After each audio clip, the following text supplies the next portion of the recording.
Aku hormati kedatangan dan keperluanmu. Akan tetapi, aku harus mengatakan, lamaran ini datang terlambat. Semalam Kusumawardhani telah mengakhiri kedudukannya sebagai seorang Sekar Kedaton. Aku merestui keinginannya untuk membangun rumah tangga dengan lelaki pilihannya sendiri. Aku mengawinkan Kusumawardhani melalui tata cara agama Buddha dengan Senopati Kuda Narapatya.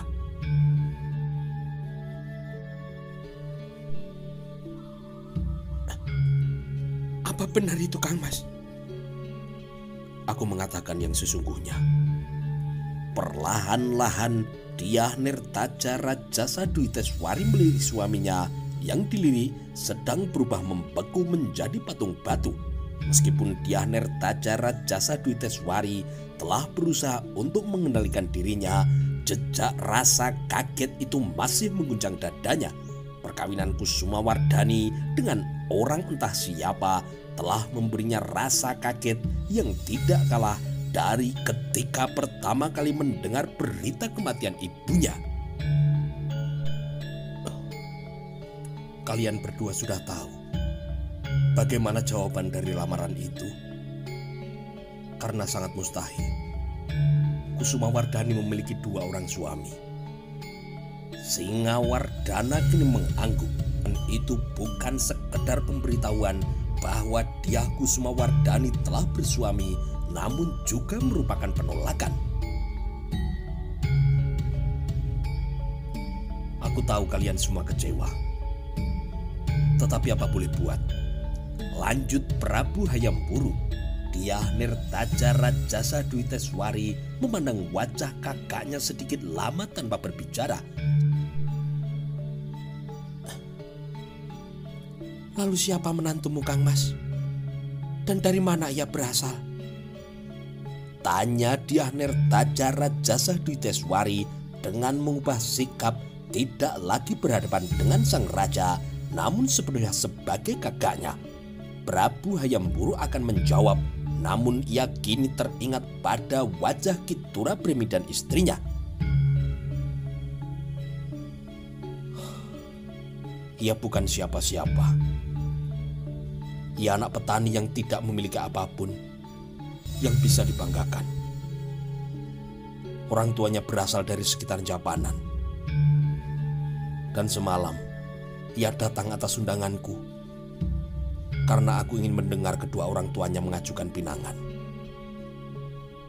Dengan demikian, aku mengawinkan Kusumawardhani dengan kepatutan. Ada pihak yang melamar dan kemudian kuterima. Tidak semata-mata itu hanya karena kehendak anakku. Rajasa Dwiteswari mencermati ucapan kakaknya kata demi kata, seolah tidak ada satu kata pun yang tercecer jatuh di tanah. Siapa nama menantumu, Kang Mas? Senopati Kuda Narapatya. Sebagai orang tua, aku harus memahami perasaan yang tumbuh di hati Sekar Kedaton terhadap lelaki yang menjadi pilihannya. Cinta itu tumbuh di antara mereka karena mereka sering bersama. Senopati Kuda Narapatya adalah pimpinan pengawal yang bertugas untuk mengawal dan mengawankan Kusumawardhani dari kemungkinan bahaya. Aku memutuskan untuk mengawinkan keduanya guna mencegah jangan sampai terjadi kemungkinan yang buruk. Ketika cinta berkobar, mereka bisa saja lupa diri. Dan hal itu akan menjadi sangat buruk bila menyangkut anak seorang raja. Betapa berat tarikan nafas Dyah Nirtaja Rajasa Dwiteswari atas nama rasa kecewanya. Dengan demikian, pupus sudah harapannya bakal melihat Wikramawardhana naik tahta. Sebenarnya tidak soal baginya Wikramawardhana akan mengawini Kusumawardhani atau tidak. Yang penting Wikramawardhana harus naik tahta. Padahal satu-satunya alasan bagi anaknya untuk bisa menggantikan raja hanyalah atas nama Kusumawardhani, atas nama istrinya. Dyah Kusumawardhani kini bersuamikan orang lain yang bukan siapa-siapa. Di tubuh lelaki itu sama sekali tidak mengalir darah berderajat, asalnya dari tanah lumpur di Jambanan. Jika sang raja menggagalkan niatnya dalam mengangkat Bre Wirabumi sebagai pangeran Pati, apakah sosok belepotan tanah lumpur itu yang akan didudukan di dampar kekuasaan atas nama istrinya? Namun kecewa macam apapun, Dyah Nirtaja Rajasa Dwiteswari harus meredamnya dan menerimanya sebagai sebuah kenyataan.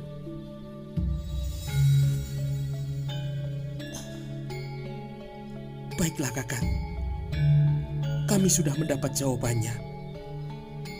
Dengan demikian, karena tidak ada lagi yang perlu dibicarakan, kami mohon diri. Sang raja kini memandangi adik dan iparnya. Perhatian sang raja kemudian beralih pada iparnya. Dimas Singawardhana, hamba Kang Mas Prabu. Aku minta maaf. Aku ingin berbicara dari hati ke hati dengan istrimu. Apakah kau mengizinkan? Singawardhana kini menoleh pada istrinya dan mengangguk. Baik Kang Mas Prabu, jawab Singawardhana sambil menyembah dan meninggalkan tempat pertemuan itu.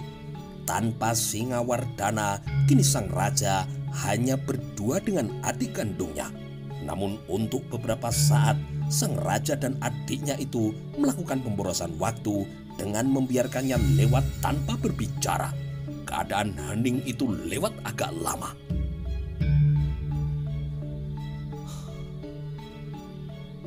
Sebagai kakangmu, aku meminta dukunganmu, kata sang raja kemudian. Dyah Nirtaja Rajasa Dwiteswari tidak menoleh. Ia sedang memperhatikan barisan burung kuntul setelah pulang dari perjalanan entah kemana. Dukungan apa? Balas adiknya masih dengan tidak menoleh. Prabu Hayam Wuruk menghela tarikan nafas berat melihat sikap dari adiknya itu. Aku minta kau bisa memahami apa yang ku kehendaki. Aku berharap kau bersedia berada di belakangku dan menyetujui rencanaku menempatkan Wirabumi sebagai calon pewaris tahta. Semua kerabat keluarga harus memahami dan kemudian menyamakan cara pandang. Dyah Nirtaja Rajasa Dwiteswari merasa kini isi dadanya amat penuh. Soal rencanamu mengambil anakku sebagai menantumu, aku sangat menghargainya. Tetapi sayang, jawabanku tegas. Aku menolaknya. Aku berkaca sepenuhnya pada diriku sendiri, bahwa perkawinan seyogyanya didasarkan atas rasa saling suka. Aku tidak bahagia dan aku merasa terjebak. Bertahun-tahun lamanya, aku merasa serba salah. Itu karena aku mengawini adikku sendiri. Bayangkan, aku mengawini adikku sendiri. Kau harus tahu bagaimana kehidupan pribadiku ketika aku harus berhadapan dengan Sudewi yang adalah adikku sendiri. Jadi tolong, jangan sampai kesalahan yang sama itu terulang kembali. Jangan sampai anakku dan anakmu memasuki panasnya neraka karena sikap para orang tuanya yang terlalu mengedepankan keakuannya. Ucapan dari Prabu Hayam Wuruk yang mestinya meredakan hati adiknya itu justru kini menambah ketebalan wajahnya. Soal Kusumawardhani dengan pilihannya, aku tidak peduli. Jika perkawinan itu memang telah menjadi kehendak anakmu, aku bisa memahaminya. Namun aku tetap tidak mengerti jika akan kau limpahkan pewarisan tahta itu kepada Wirabumi. Prabu Hayam Wuruk kini memandang adiknya dengan tidak berkedip. Kau keberatan aku wariskan tahta pada Wirabumi? Hak itu ada pada Kusumawardhani. Baik, kalau menurutmu harus kuluruskan kembali hak itu milik Kusumawardhani. Sadarkah kau bahwa tetap bukan Wikramawardhana yang akan menjadi raja atas nama Kusumawardhani, tetapi Kuda Narapatya? Jawaban itu menyebabkan isi dada Dyah Nirtaja Rajasa Dwiteswari yang sudah penuh kini makin terasa penuh. Mata perempuan itu mulai berkaca-kaca. Sang Prabu kini mulai tersenyum. Agaknya kali ini aku tidak salah menyimpulkan. Persoalan yang menjadi ruwet ini bukan semata-mata karena Pri Wirabumi, tetapi lebih didorong keinginanmu untuk menempatkan anakmu, Wikramawardhana, sebagai penggantiku.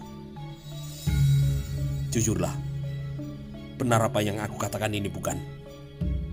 Bukan Kusumawardhani yang menjadi menantumu, tetapi bagaimana menempatkan Wikramawardhana untuk nantinya menjadi seorang raja. Dyah Nirtaja Rajasa Dwiteswari kini terhenyak. Namun meskipun ia berusaha menghapus semua kesan itu dari wajahnya, itu tidak ada gunanya. Dengan lugas, sang raja telah menangkap perubahan yang terjadi. Dengarkan apa yang aku katakan. Persoalan siapa yang kelak akan menjadi penggantiku adalah wilayahku, hak milikku. Jadi tolong, jangan ganggu aku dengan mimpi-mimpimu akan meletakkan anakmu sebagai penerus tahtaku. Kalau gagasan itu juga melekat di benak suamimu, ingatkan suamimu untuk menghapus angan-angan itu. Juga kalau mimpi itu telah menjadi racun yang meracuni anakmu, tolong Sri Wikramawardhana diingatkan untuk membersihkan kembali pikirannya. Dan apabila kau bertemu dengan siapapun orang yang memiliki gagasan serupa, ingatkan agar ia membuang pikiran bodoh yang tidak mungkin mendapat restuku itu. Meskipun telah berusaha menguasai dirinya, nafas sang raja itu mulai mengombak atas nama rasa jengkelnya. Nafas itu bagai ombak yang datang silih berganti, susul menyusul tiada henti. Pecah menghantam tebing, datang lagi ombak berikutnya. Amat tajam kini Hayam Wuruk memandang adiknya yang sedang menjadi perhatian, kini melengos mengarahkan mukanya ke arah lain. Prabu Hayam Wuruk kemudian berjalan mengitari adiknya satu putaran. Orang yang paling berhak menggantikan kedudukanku hanyalah keturunanku. Padahal keturunanku ada dua, Kusumawardhani dan Pri Wirabumi. Sudah berulang kali aku mengingatkan dan menguraikan alasan sangat besar yang mendorongku untuk memilih Pri Wirabumi adalah karena kepentingan Mojopahit yang jauh lebih besar. Kusumawardhani tidak cukup tegar untuk menjadi penghayam Mojopahit. Namun kini aku melihat dengan Kusumawardhani menjadi istri dari Senopati Kuda Narapatya, aku mulai tergoda menempatkan pemuda dari Japanan itu menjadi penggantiku. Mengapa tidak? Senopati Kuda Narapatya memiliki tubuh yang kekar, tempat bersemayamnya jiwa yang kekar pula. Jiwa yang teguh kukuh dan tidak gampang luruh dan cengeng. Kalau berbicara soal suami mewakili istri, Kuda Narapatya orangnya. Wikramawardhana jauh di luar itu. Waktu kini terus bergerak. Berita menggegerkan itu masih menghajar bertubi-tubi. Suasana yang mendidih kini bertambah mendidih. Udara di atas lingkungan istana gerah memeras keringat siapapun, memacu jantung siapapun, dan menyesakkan nafas siapapun. Bukan dari kepatihan, warta itu terungkap karena tidak seorang pun abdi kepatihan yang membocorkannya. Warta itu dibawa pulang oleh Dyah Nertaja Rajasa Dwi Teswari dengan wajah terengah-engah merah padam. Penolakan lamaran yang dilakukan kakaknya telah membuat wajahnya menebal amat-amat tebal. Lebih-lebih telah tertutupnya kemungkinan anak laki-lakinya untuk naik tahta. Dari arah manapun tidak masuk akal ia dan siapapun berharap agar Wikramawardhana diangkat menjadi raja. Hak mana yang akan dilaluinya? Dyah Nertaja Rajasa Dwi Teswari melihat tidak ada lagi celah itu. Di kediaman Ibu Suri Dyah Wiyat Raja Dewi Maharajasa, semua orang berkumpul dengan wajah yang tegang. Dyah Wiyat Raja Dewi Maharajasa duduk berdampingan dengan suaminya dihadap oleh sang permaisuri yang sedang memamerkan nafas tersengalnya. Berita yang dibawa oleh iparnya itu telah menyebabkan sang permaisuri kecewa. Sri Sudewi kini berjalan mondar-mandir dan kemudian duduk meringkuk bersandar pada dinding. Dyah Nertaja Rajasa Dwi Teswari berusaha tenang di kursi dengan Singawardhana yang berdiri di belakangnya sambil memijat-mijat pundaknya. Akan tetapi wajah adik dari sang raja itu sangat jujur menampakkan dan mewakili warna hatinya. Rasa jengkel dan marah kini melebur menjadi satu. Bibir dan tangannya kini tidak bisa tenang, bergerak seperti di luar kehendaknya. Pucat pasilah kini Wikramawardhana. Senopati Kuda Narapatya, aku sungguh sama sekali tidak menyangka pesaing yang menyerobot itu ternyata adalah Kuda Narapatya, ucap Wikramawardhana dalam hatinya. Pun wajah Wikramawardhana juga begitu jujurnya, dengan lugas ia memamerkan rasa tidak senangnya. Demikian kecewa Wikramawardhana terbaca dari mulutnya yang sedikit agak tertekuk ke bawah, di mana andai sedang sendiri atau hanya berhadapan dengan Romo dan biungnya, pemuda itu tidak segan-segan akan berguling-guling di tanah sambil menjejak-jejakkan kakinya. Di tempat yang agak terpisah, Madu Dewi dan Brema Tahun benar-benar berhasil dan tuntas mengalahkan patung Dwara Pala penjaga pintu gerbang Pura-Waktra. Berkeming beku pasangan suami istri itu tanpa ada satu kata pun yang keluar dari mulut mereka. Hal yang amat berbeda dari sikap Duhitendu Dewi yang berkali-kali mengeluh, berkali-kali menarik nafas panjang dan kasar.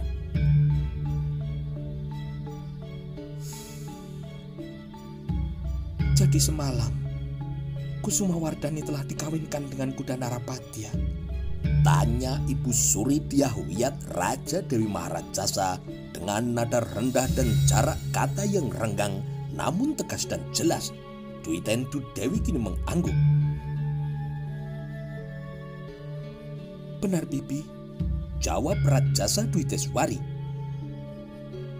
Tidak jelas di mana Dyah Kusumawardhani saat ini berada.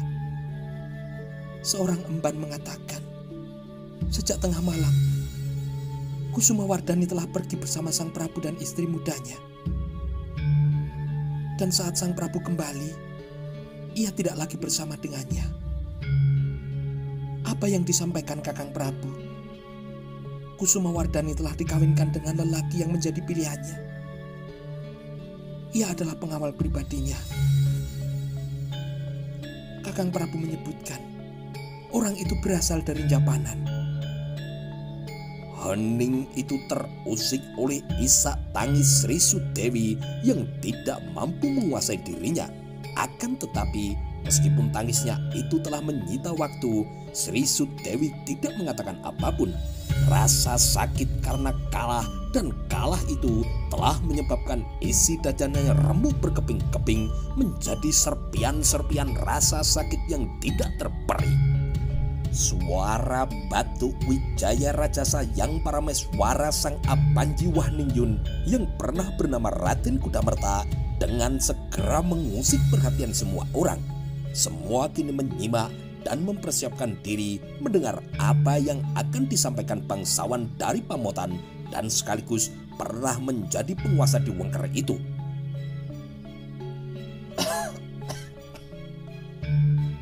Di atas kita ada yang widi yang mengatur gerak hidup seluruh umat manusia.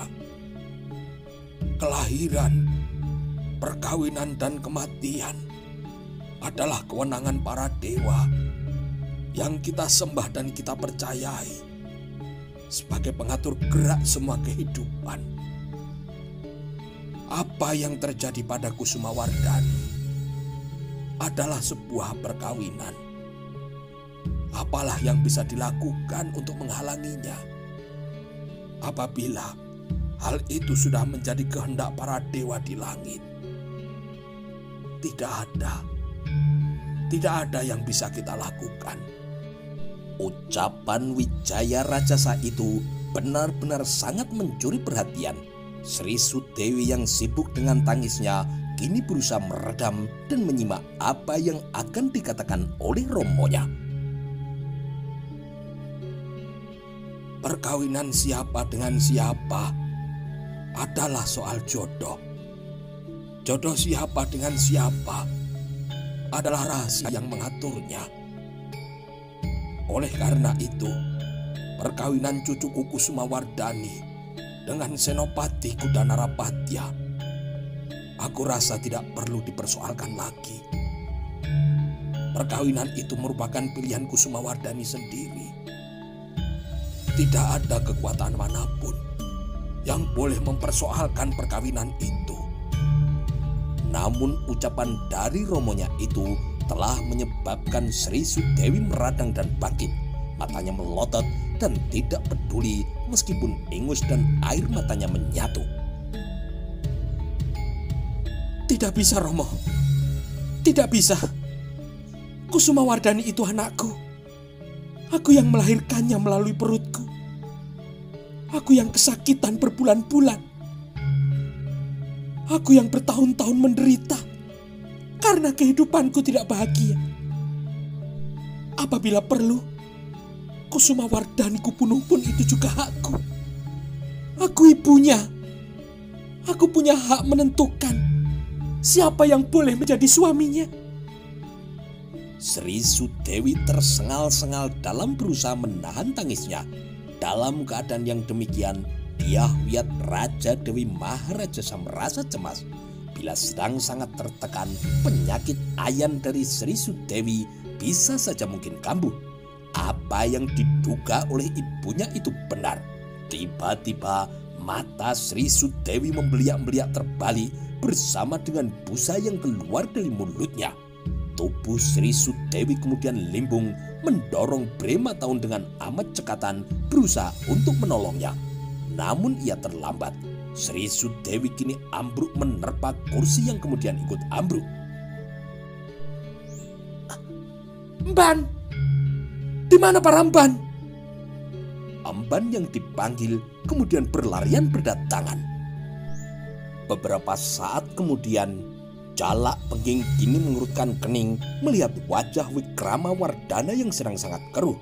Jalak Pengging sedang sibuk mengasah pedang panjangnya ketika pemuda yang sedang kasmaran kepada kakak sepupunya sendiri itu tiba-tiba muncul dan duduk dengan kaki yang berselonjor di sebelahnya. Wikramawardhana kini menggoyang-goyang kakinya sambil dua tangannya dikepal-kepalkan dilanjut menekuk-nekuk jari jemarinya. Paman Jalak Pengging, apakah sudah mendengar siapa laki-laki yang berhubungan dengan Kusumawardhani? Tanya Wikramawardhana. Jalak Pengging kemudian berpindah duduk dan menempatkan diri berhadapan dengan bangsawan yang kemana-mana harus didampingi dan dikawalnya itu. Seorang emban yang kutempatkan sebagai mata-mata berjanji siang ini pasti akan memperoleh keterangan yang Raden butuhkan. Wikramawardhana kini menggeleng dengan lunglai. Tidak perlu, Paman. Mencuat kini alis Jalak Bengging. Raden sudah mendapatkannya. Bahkan semalam, Sang Prabu telah mengawinkan mereka, menyatukan mereka sebagai suami istri. Cerita itu kini telah mampu mengagetkan Jalak Bengging. Benarkah itu, Raden? Tentu saja, Paman. Lalu, siapa lelaki yang demikian beruntung ketiban Pulung yang dipilih Sekar Kedaton menjadi suaminya? Setan alas itu ternyata adalah Senopati Kuda Narapatya, jawab Wikramawardhana. Senopati Kuda Narapatya. Benar, Paman. Dia yang bertugas melindungi Keputren, sekaligus juga menjadi pengawal pribadi Sekar Kedaton. Siapa sangka justru orang itulah penghalangku. Jalak Bengging cukup mengenal sosok Senopati Kuda Narapatya meskipun tidak terlalu dekat. Jalak Bengging melihat Senopati yang masih muda itu memang memiliki masa depan yang cerah. Pemuda yang ia ketahui berasal dari Japanan itu berulang kali berangkat ke medan perang dan selalu pulang dengan semangat. Kuda Narapatya juga memiliki ilmu olah kanuragan yang memadai yang bisa ia gunakan berkelahi untuk menghadapi musuhnya. Yang paling penting, Kuda Narapatya memiliki tubuh yang bagus, tinggi, tegap dan wajah yang tampan. Agaknya bagian itulah yang menarik perhatian Kusumawardhani yang kemudian jatuh hati. Aku harus bagaimana, Paman? Jalak Bengging tidak segera menjawabnya. Mulutnya kini sibuk bergerak mengunyah sesuatu yang sebenarnya tidak pernah ada. Ayo, Paman, beri aku saran. Aku harus bagaimana? Jalak Bengging kini menggeleng perlahan.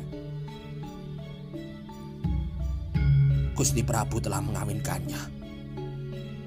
Tidak ada siapapun atau kekuatan manapun yang bisa mengubahnya. Menurut hamba, Raden harus menerima hal itu sebagai sebuah kenyataan. Jawaban itu telah menyebabkan Wikramawardhana menjadi jengkel. Ucapan Paman sama dengan apa yang dikatakan oleh kakekku. Bagai kelelahan setelah mendaki gunung, Wikramawardhana yang menyelonongkan kedua kakinya kini mengurut-urut dari paha ke betis seolah berusaha untuk meredakan lelahnya. Pemuda tampan berkulit bersih itu kemudian berkaca-kaca, bahkan sejenak kemudian air matanya bergulir. Kusumawardhani sudah dijamah orang, keluhnya dengan amat resah. Ucapan itu telah menyebabkan alis Jalak Bengging mencuat. Kalaupun ia nanti menjadi istriku, ia sudah menjadi sisa orang, Paman. Dan ucapan lanjutannya itu menyebabkan Jalak Bengging lebih terbelalak. Namun dengan segera Jalak Bengging mampu menghapus semua kesan di raut mukanya. Jalak Bengging kemudian menempatkan duduk menyebelahi bangsawan yang berdarah biru itu. Untuk membantu meredakan kejengkelan hatinya, Jalak Bengging kemudian memegang tangan dari Wikramawardhana. Semalam, apakah Raden sudah menghadap Laksamana Nala? Yang hamba dengar, beliau sudah pulang, bahkan bersamaan waktu dengan Empu Tanding. Wikramawardhana kini mengangguk. Sudah, Paman. Aku juga sudah menemui Bopo Empu Tanding. Apa kata mereka, Raden?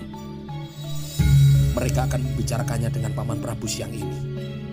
Jalak Bengging kini berpikir keras yang tertandai dari diam membeku sedikit lama dari yang ia lakukan seperti biasanya.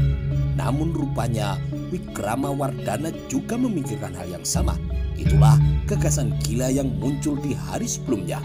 Namun sebagaimana halnya Jalak Pengging, gagasan yang sangat masuk akal itu benar-benar gila. Wikramawardhana tidak sanggup membayangkan akan melakukannya.